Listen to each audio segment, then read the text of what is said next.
it is not important to know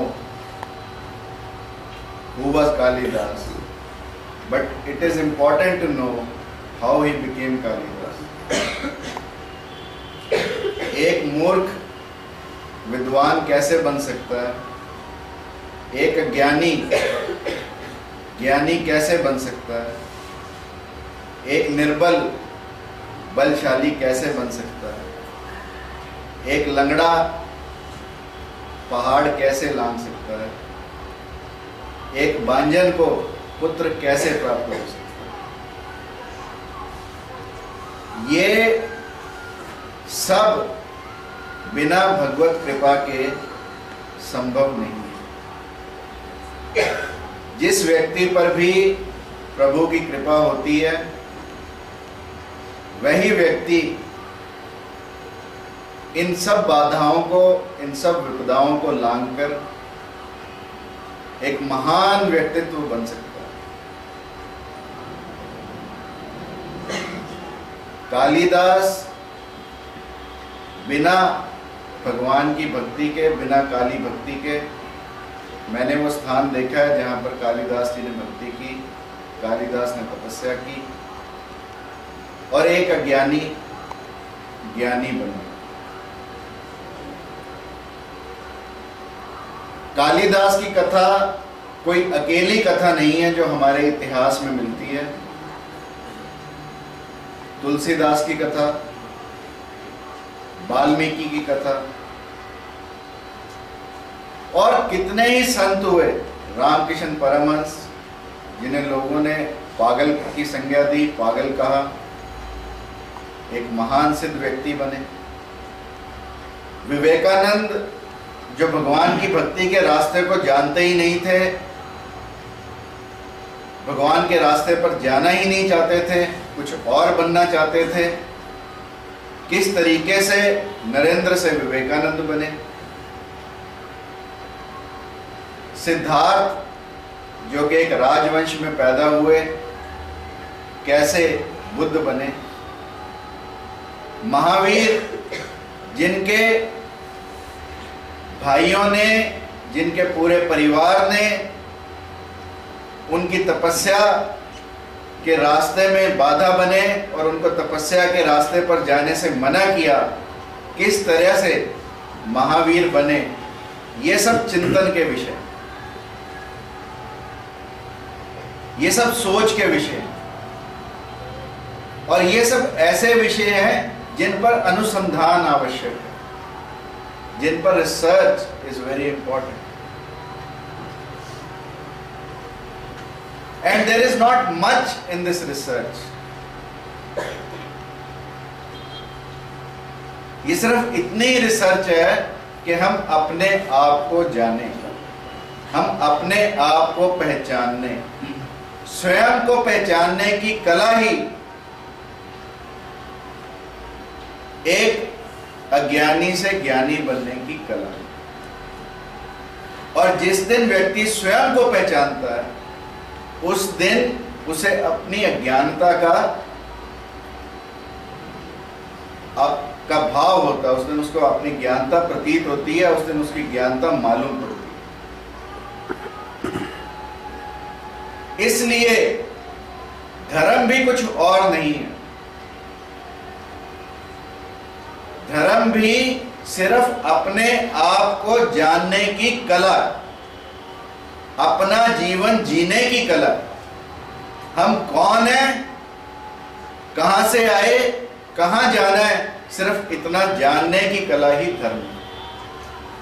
और कालिदास ने, अन्यथा सोचो, जो व्यक्ति जिस पेड़ पर बैठा हो उसी की शाखा को काट रहा हो, वो व्यक्ति मेघदूत की रचना करे, वो व्यक्ति कुमार संभव की रचना करे, ये असंभव है।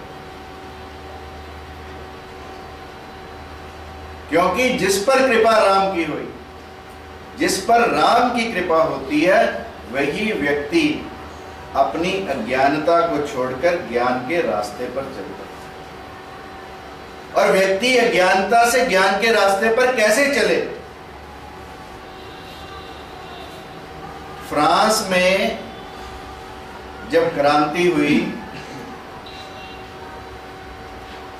तो वहां पर एक जेल, जैसे हमारे यहाँ तिहाड़ जेल है, वहां बेस्टिले नाम की एक जेल।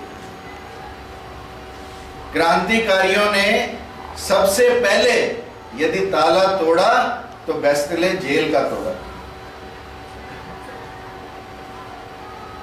और उसमें जितने भी उनके देशवासी बंद थे सबकी हथकड़ियां, सबकी बेड़ियां तोड़ दी, और 70,000 लोग कहते हैं उस जेल में बंद थे जिन्हें क्रांतिकारियों ने निकाला। परंतु शाम को एक अचंबा हुआ, क्रांतिकारियों ने तो उन 70,000 लोगों को निकाला, पर शाम को 69,000 लोग वापस उस जेल में आए, और जो 1,000 बचे थे वो अगले दिन वापस आ गए। सभी के सभी लोग जेल में वापस आ गए। ऐसा क्यों हुआ? ऐसा इसलिए हुआ कि उन्हें आदत पड़ गई थी अंधेरे में रहने की, उन्हें आदत पड़ गई थी रोटी हथकड़ी के साथ खाने की, उन्हें आदत पड़ गई थी बेड़ियों के साथ चलने की। और जब पांव में हथकड़ियां, बेड़ियां ना रही, हाथों में हथकड़ियां ना रही, तो बिना बोझ के हो गए। उन्हें लगा कि तुम तो बेकार हो गए, क्योंकि उन्होंने 30 से 40 साल अपना जीवन बिना सूर्य के अंधेरे में बिताया और हथकड़ियों और बेड़ियों के साथ बिताया।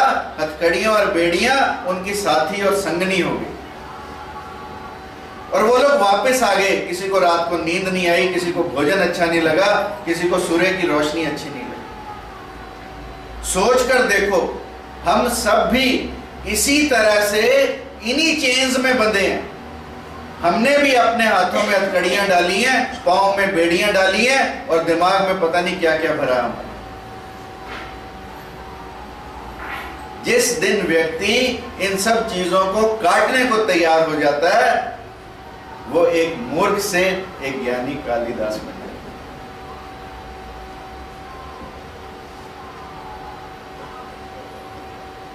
है। आखिरकार हमारे हाथों में हथकड़ियां और पांव में बेड़ियां हैं किस चीज की? सबसे पहली हथकड़ी और पहली बेड़ियां हमारे अहंकार की, हमारे ईगो। सबसे पहली चीज अगर हमारे रास्ते में आती है कि हम कालिदास बन पाए, हमारा अहंकार। ऐसा कहते हैं अफ्रीका के एक नरभक्षी कबीले ने एक राजनेता को पकड़ लिया, पॉलिटिशियन को पकड़ लिया। अभी हिंदुस्तान में भी पॉलिटिशियंस की पिटाई होने वाली है। अभी तो घर घेरे गए हैं, अभी धीरे धीरे लोग इनको पीटेंगे भी सड़क पर ला।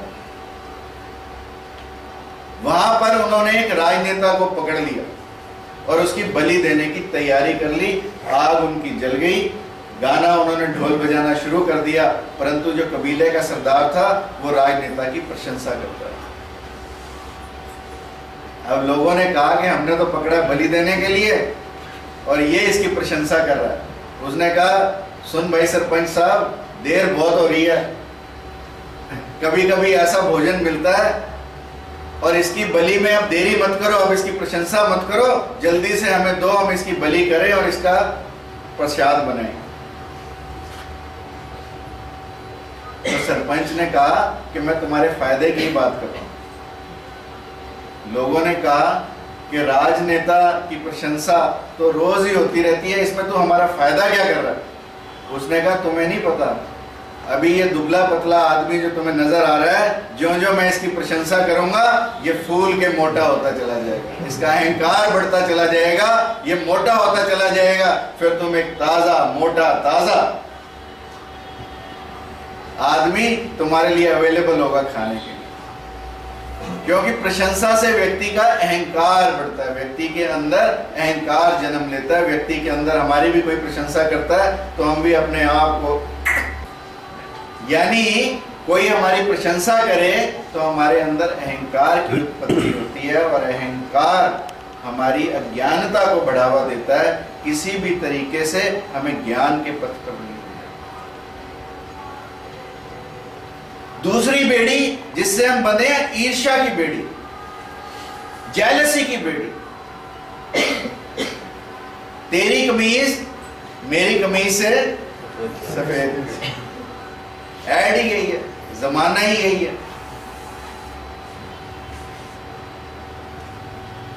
और ईर्ष्या की आग एक ऐसी आग है जिसमें यदि व्यक्ति जलने लगे तो उसका कुछ बचता नहीं। ऐसा कहा जाता है कि यमराज के पास एक व्यक्ति को लेकर गए मरने के बाद, तो यमराज ने उसे अजीबो अजीब सजा दी। सजा क्या दी कि इसको एक धातु का पेड़, देखो नरक में पेड़ भी अलग अलग तरह के होते हैं, हमारे यहाँ तो लकड़ी के पेड़ होते हैं जिसको ये कालिदास काट सकते हैं, वो धातु का पेड़ था, उसके लिए वो बिग वेल्डिंग ले जानी पड़ेगा, काटना भी पड़ेगा। तो वेल्डिंग धातु का पेड़ था, उसके ऊपर बिठा दिया जाए और चारों तरफ आग लगा दी। लोग बड़े हैरान हुए कि भाई ये भी क्या सजा हुई, पर नर्क में जो सजाएं डिस्क्राइब्ड हैं वो और भी इससे अजीबोगरीब और भी भयानक और भी डरावनी सजाएं उसमें मिलती हैं। परंतु एक ऐसी सजा यमराज ने एक व्यक्ति को दी, और शाम को यमराज को भी लगा यार धातु के पेड़ पे आदमी को बिठाया, चारों तरफ आ गया, तब तुप के मर गया होगा, जरा जाके उसका हालचाल पूछो। अब यमदूत गए उसका हाल पूछने, तो देखा कि वो व्यक्ति आराम से बैठा सिगरेट पी रहा और छल्ले उड़ा रहा, सब तरफ आ गया, परंतु वो व्यक्ति धातु के पेड़ पे बैठा, जो कि कितना तप गया होगा, उसके ऊपर बैठा सिगरेट पी रहा और धुएं उड़ा रहा है, मस्त बैठा है मौला पे। यमदूत भागे आए यमराज के पास कि महाराज इसके लिए तो कोई सजा ही नहीं हुई, ही इज एंजॉयिंग। तो यमराज स्वयं गए उसके पास, कहते यार हमने तेरे को इतनी भयानक सजा दी, तेरे ऊपर इसका कोई असर नहीं हुआ, आखिरकार तू कौन है, तेरी क्या गाथा है? तो उसने कहा महाराज मैं एक ISI का एजेंट हूं और हिंदुस्तान से ईर्ष्या की आग में इतना जलता रहा हूं कि कोई ऑर्डिनरी आग मेरा कुछ बिगाड़ नहीं सकती। तो ईर्ष्या की आग एक ऐसी आग है जो यदि व्यक्ति के अंदर लग जाए तो और कोई आग इस दुनिया में उसका कुछ बिगाड़ नहीं सकती, परंतु ये नेगेटिव चीज, it's not a positive thing.